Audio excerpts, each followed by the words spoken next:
Well, good evening, everybody. My name's David. Thank you so much for allowing me to be here. I've been looking forward to this for quite a while since I had the opportunity to be asked to be here. And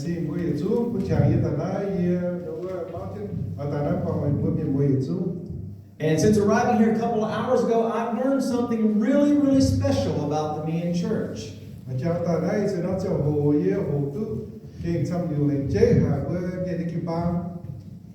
They're no different than the American Baptist Church. They fill the back seats first.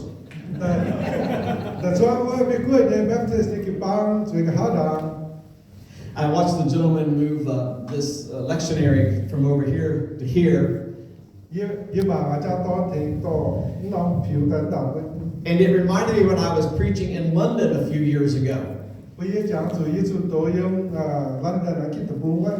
As a rule, I don't preach with notes. And so when they had their pulpit sitting here, and I stepped like down on the step, the British, being very, very, very proper, moved the pulpit down in front of me again.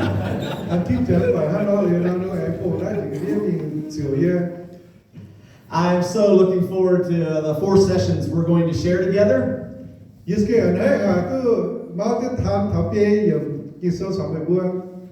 I have been praying and fasting and preparing, and I trust you have too.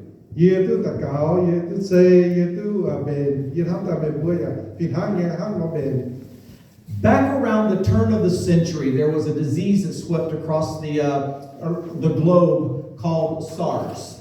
And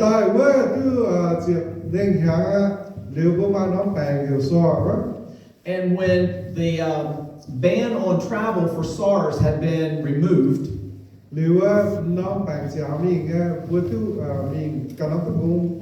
I had the privilege to go and spend nearly 2 weeks in China. There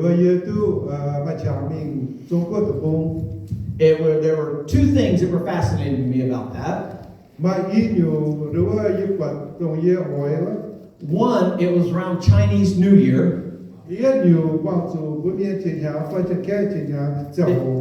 deal, right? Yeah. And 2, we were informed we were the only 15 white faces in the entire country.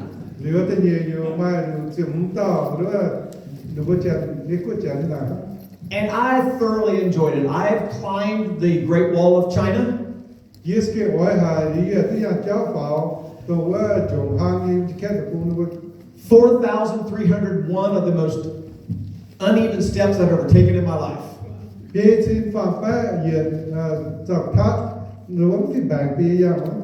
I have walked through Tiananmen Square and seen the blood stained on the stones from centuries ago.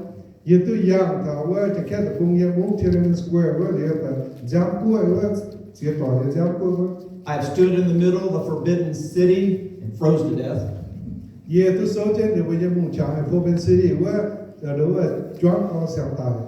And as amazing and wonderful as all of that experience was,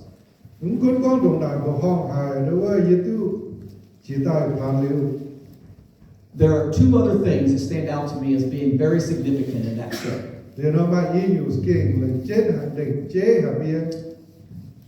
We flew into Beijing, and our first tour guide was a 21-year-old female college student.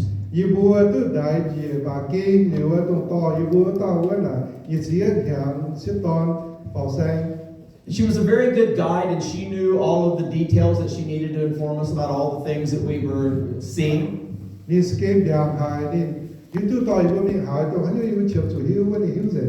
But she was also a 21-year-old party girl caught up in the Beijing pop culture.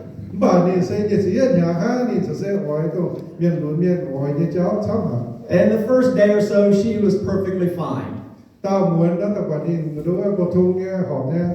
then as she got comfortable with us, she started staying out and partying in the discos till 2 and 3 in the morning, and coming back to meet us at 9 in the morning.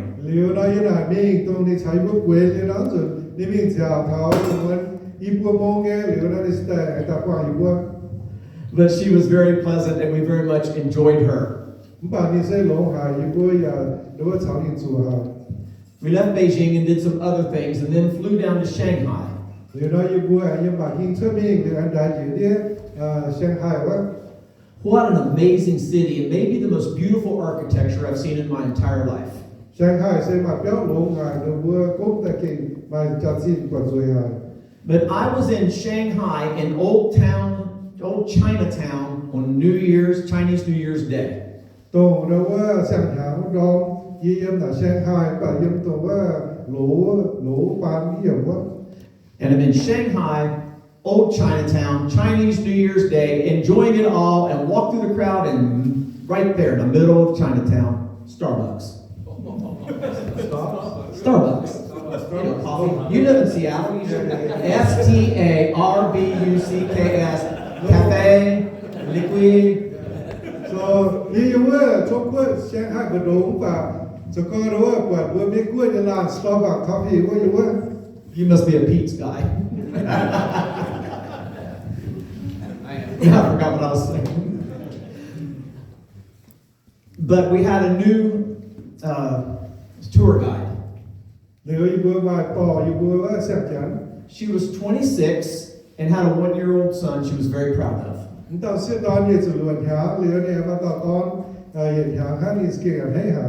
I'll tell you more about her a little bit later, but here's one thing that was very significant and why I share this with you tonight.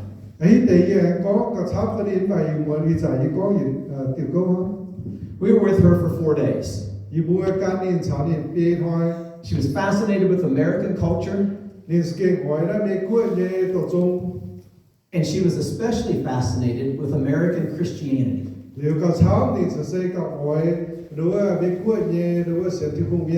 Somebody in the group told her that I was a pastor.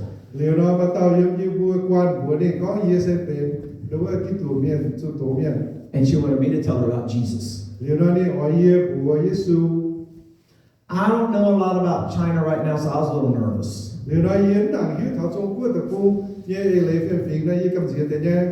But she asked a lot of questions. I gave her a lot of answers. And our group really, really enjoyed her. And every time we ate meals, we would invite her to sit with us, but she told us that it was inappropriate for a tour guide to sit with American tourists.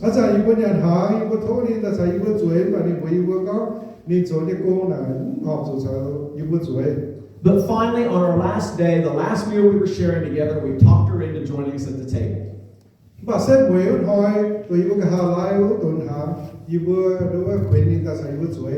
And as we were about to eat, she said, wait a minute. Don't all Americans say, what is it called? Grace? And we looked at her, so everybody started pointing at me, right? And I said, okay, I'll say grace.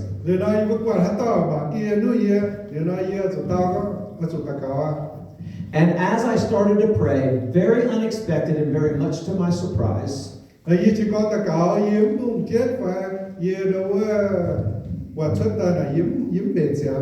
she started repeating my prayer. Well, as you can probably imagine, I totally changed that prayer.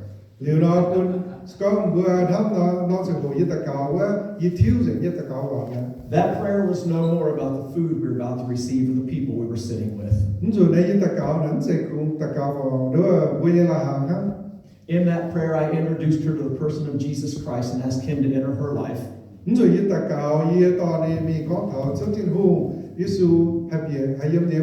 And praying without skipping a beat, she glanced at me and invited Jesus into her heart.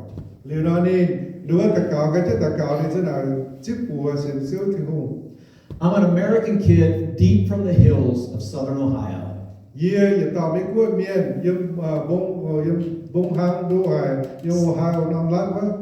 Sitting in a nice restaurant in Shanghai, China. Introducing a Chinese tour guide to the person of Jesus Christ. And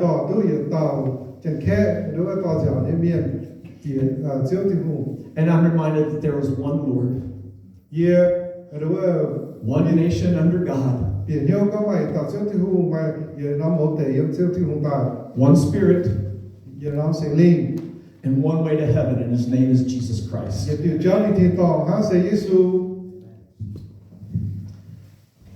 And I'm aware that some of you in this room, over the course of time, in fact, let me just ask you, how many of you in this room actually are first generation immigrants to the United States from another country? Giờ họ hiểu có mua đồ đó tạo bán. Let me see your hands up once. Tại nó đi cuối tập Oh, wow. sẽ nó sẽ xảy ra với.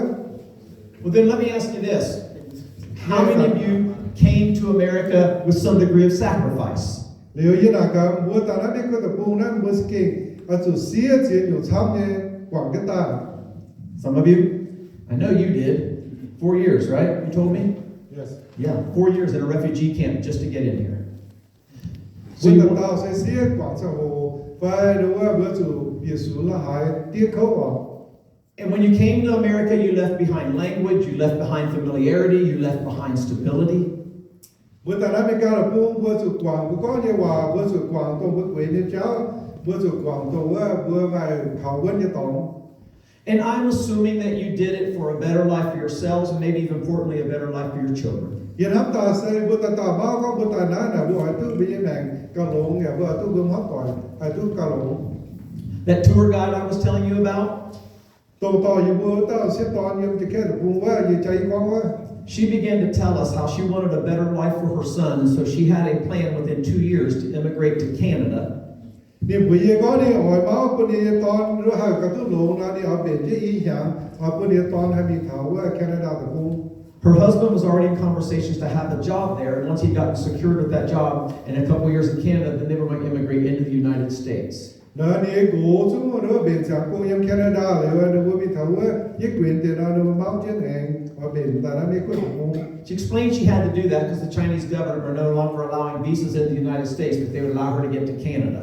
Nên hắn nóiพ่อแม่ก็ไปสู่จะแค่หูจาปุ่นเมียนแต่นั้นไม่กล้าปูว่าหรือเราจะมีแคนาดาดาวหรือว่าสุดท้ายมาตาเสียแต่นั้นไม่ควรจะปู But her plan was to get to the United States so she could raise her son in what she had learned through television and magazines as the American dream.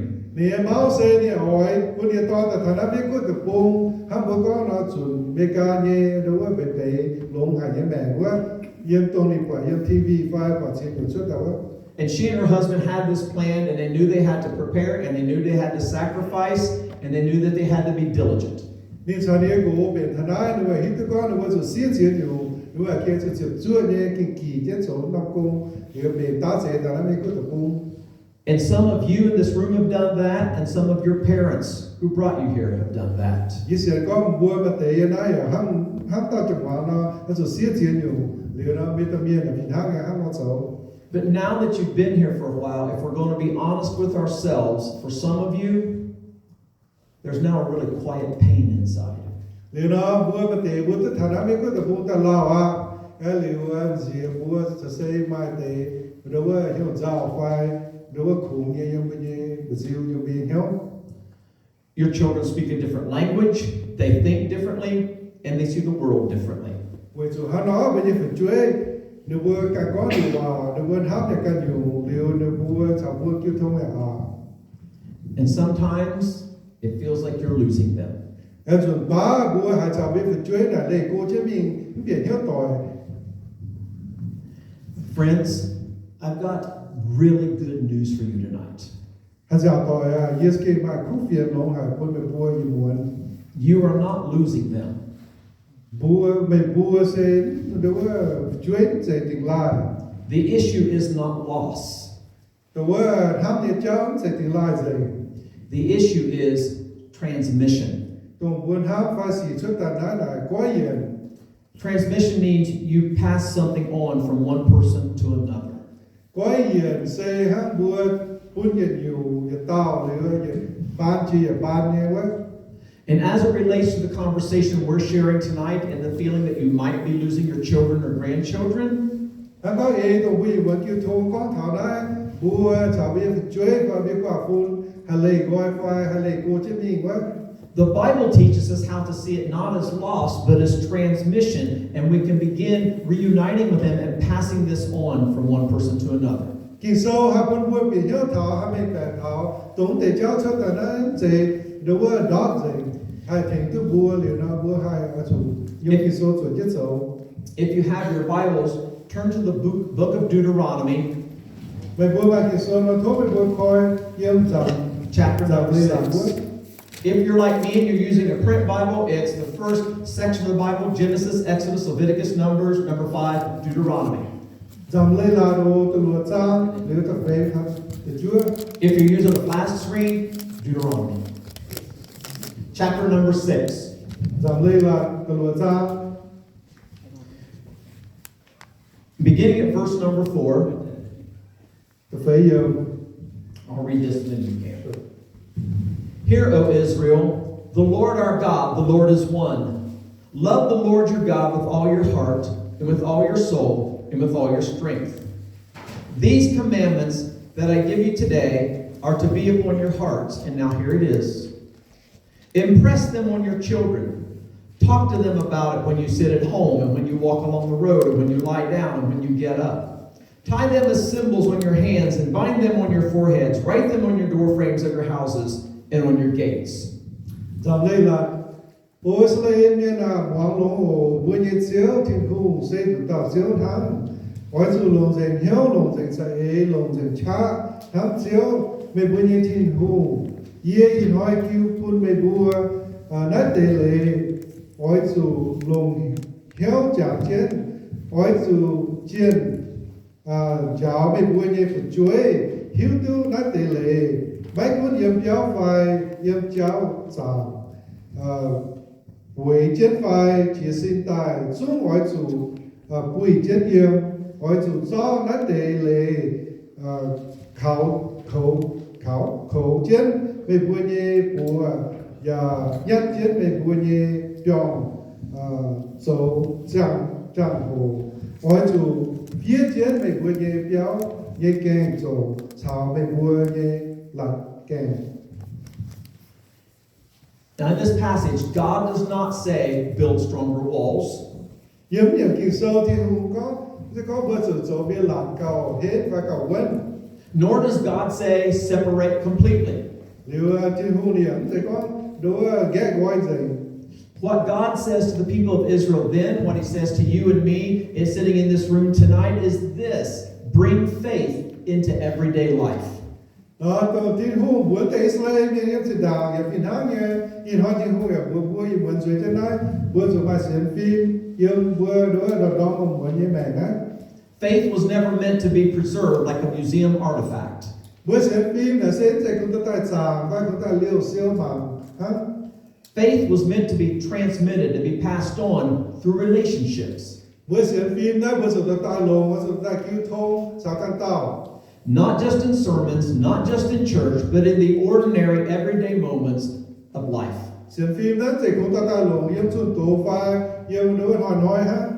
How many of you are leaders in church or in business or something like that? Mà bữa ăn tao yếm chuột chỗ kế yếm kịp bao phai yếm cũng phải. Hands are high. Let me see. Yếm chuột xuống bữa. Good number of you. There's a leadership axiom that says the best things are caught, not taught. Nếu nào mà yếm tiêu có thảo có cấu thì cháu phải cho mình nghe hòa cũng có chỗ biết như miền là lồng chỉ là tự xích. Vậy ta đã chỗ. About 10 years or so ago, I had the privilege of spending 5 years on senior level staff at a very, very large church. Chỉ tại đối với yếm thức cho công yếm yếm nó kịp bằng hô hài. Our founding pastor was a popular author and speaker and an incredible leader.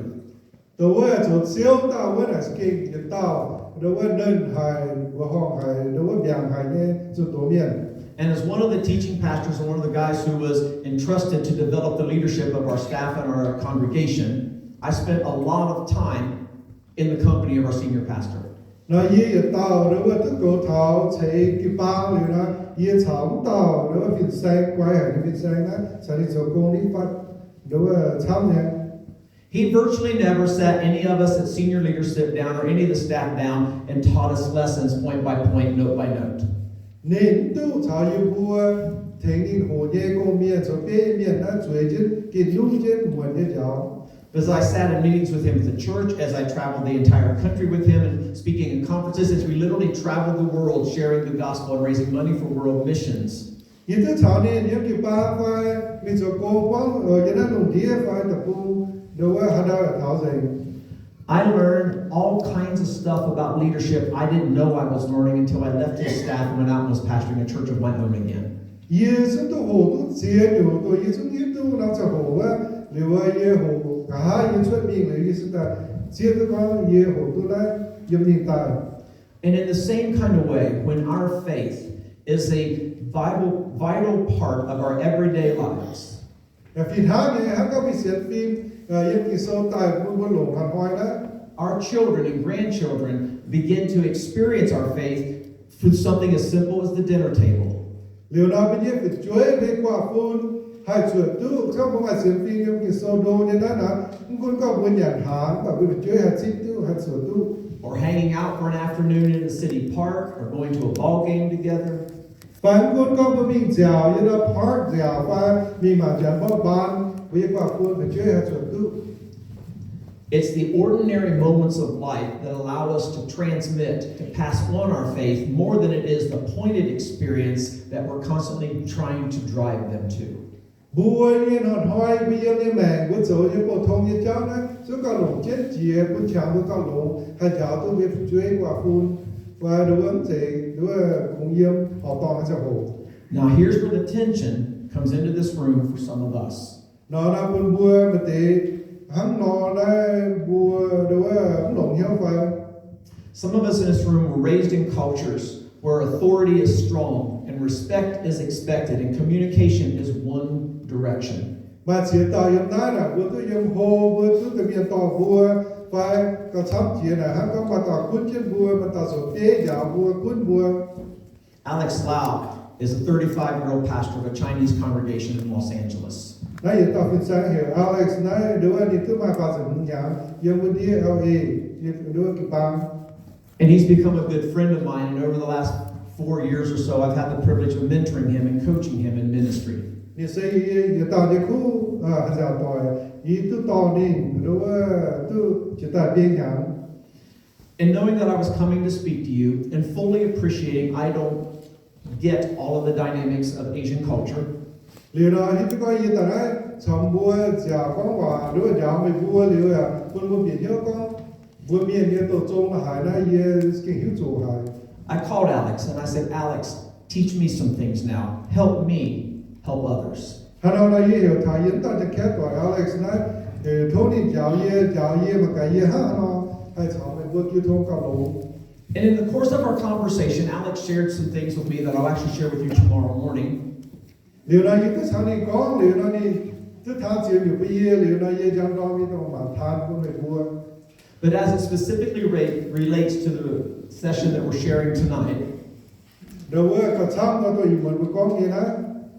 Alex said to me, David, I'm 35 years old, and to this day, I've never one time heard my evangelical father say to me, I'm sorry.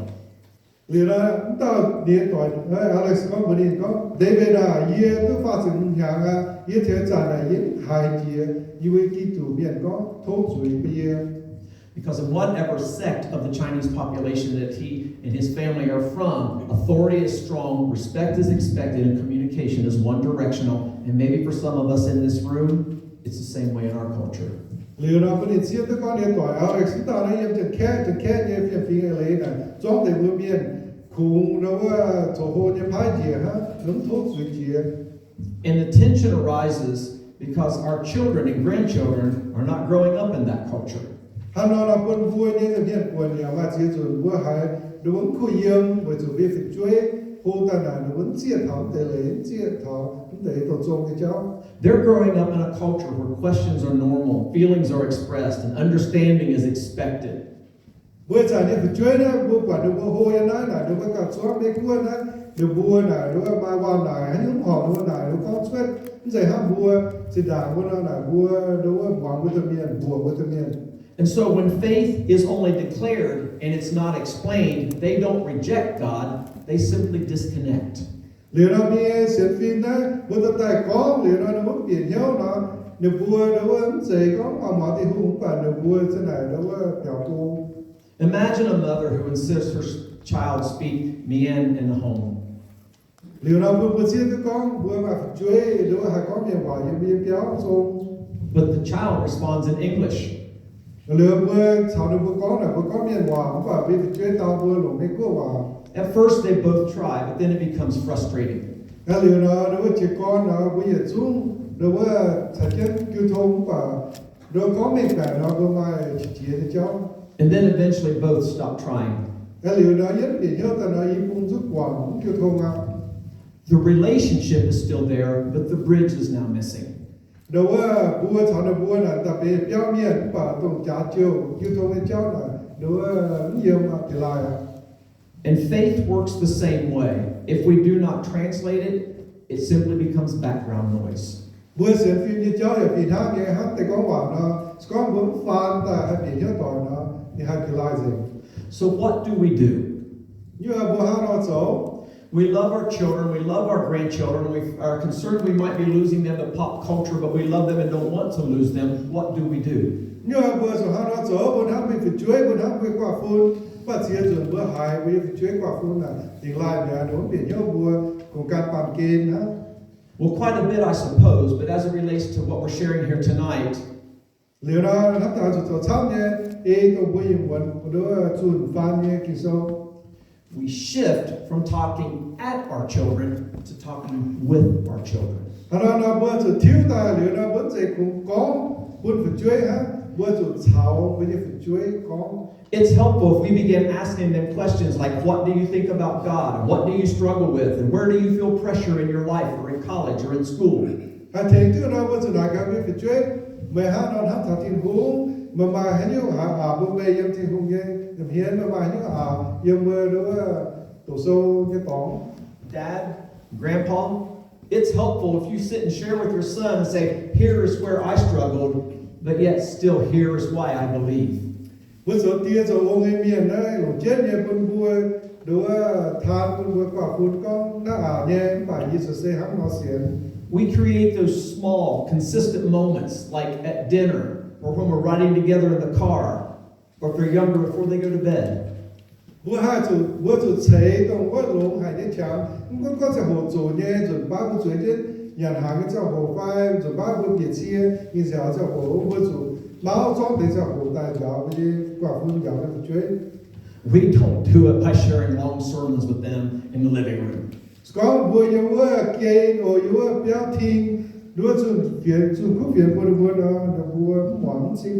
Sarah and B.A. Chang are good friends of mine. They pastor a church in Claremont, California.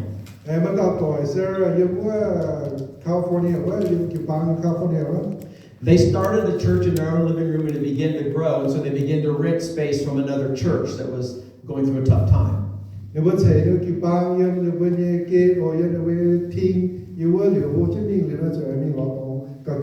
I've had the privilege of working with them and their leaders and even preaching through Chinese translation to their fellowship.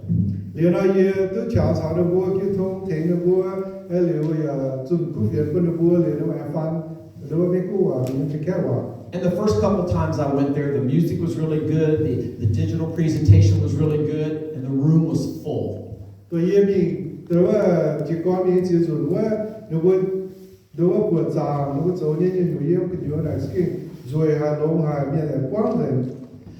And then one day Sarah called me and asked me if I could come back for another visit. There were some things happening that they didn't understand. And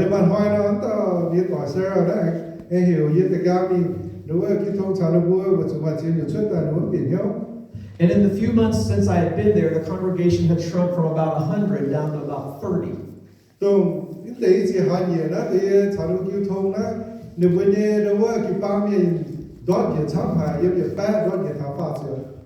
And when I went back for that third visit, I noticed that all of the young families were gone.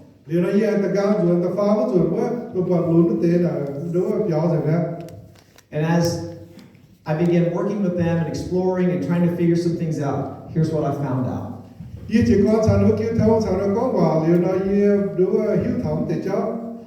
When Bive preached, he preached an hour and 15 to an hour and 30 minutes. Nếu cái sang chúng tôi nếu giờ nó sẽ hồ Chí Minh cái công ty cái lao này giờ nó sẽ hồ. And these young families in their 30s and 20s weren't used to long sermons and they went other places.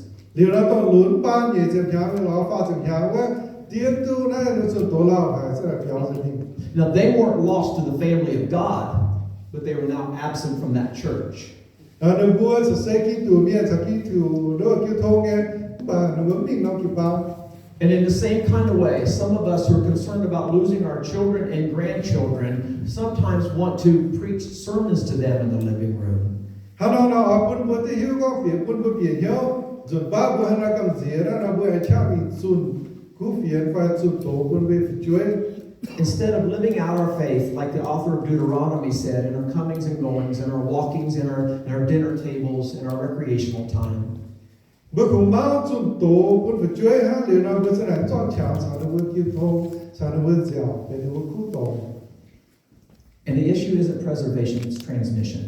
Hắn nó bên bữa gọi hai liều siêu tu nó bữa sủ nó bữa sản xuất được bữa kêu thô liều hai quân chạy nó bữa. I don't necessarily profess to be a Bible scholar, Yếm phun có những cái ở tạo nó sẽ kinh sâu nhé đúng không?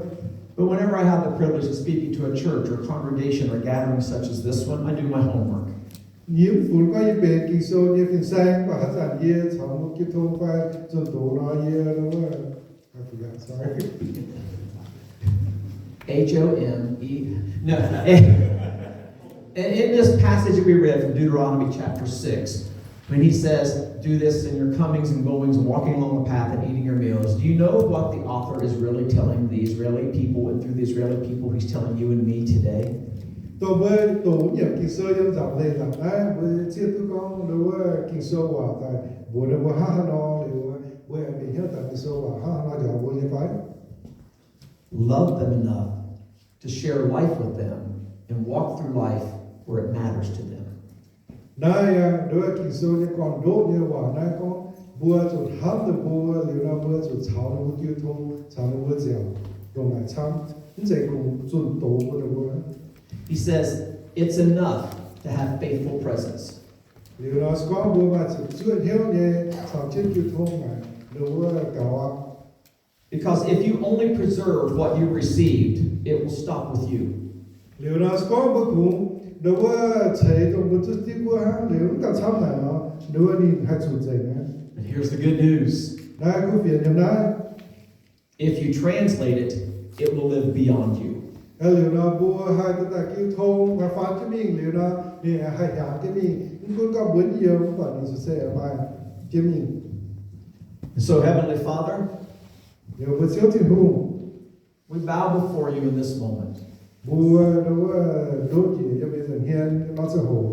thanking you that your word is so practical and applicable to our everyday lives. Lại chi mình nhớ vào kịp với như bùa mình nghe cô lồng nghe hai lồng hai. That words spoken to a group of people centuries ago still resonate as truth in American culture. Mình cứ có mẹ hòa có tài là hải lao có hiền đối với ý sản là chiên như bây bùa. And God, for this group of people, as we begin to process some of this together through your word and through prayer and through fellowship, Với siêu thiên hùng à bây giờ mình nói quan bây giờ ta cho bây giờ hòa bây giờ thắm nhé.